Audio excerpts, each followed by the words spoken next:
এই দেখো বন্ধুরা, আমটা নুন হলুদ মাখিয়ে ভেজে দিয়ে নুন হলুদ দিয়ে ভেজে বেছাড়ে দিয়েছিলাম, চিনি দিয়ে একটা ছিটি দিয়ে নিয়েছি। তাই এটা আমার আমের চাটনি রেডি হয়ে গেছে।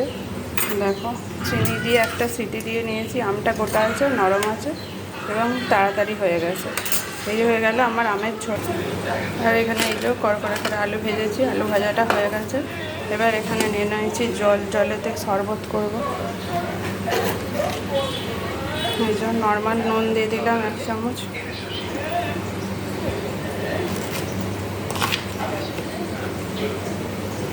এই যে 1/2 চামচ বিট নুন দিয়ে দিলাম,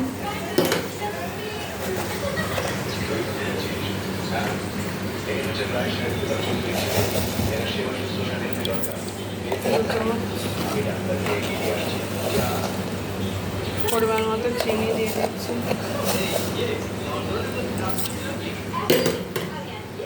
এবার এই যে স্যালাড কেটে রেখেছিলাম, এ থেকে লেবু নিয়ে দিয়ে দিলাম।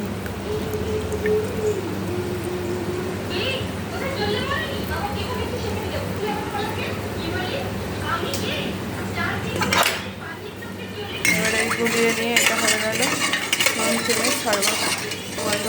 শরবতটা রেডি হয়ে গেছে আমার। এটাকে এবার ফ্রিজে পুড়ে দেবো, একটু ঠান্ডা ঠান্ডা হয়ে যাবে, তারপর রোদ্দুরে পুড়ে এসে খাওয়া যাবে। রাখি বন্ধুরা।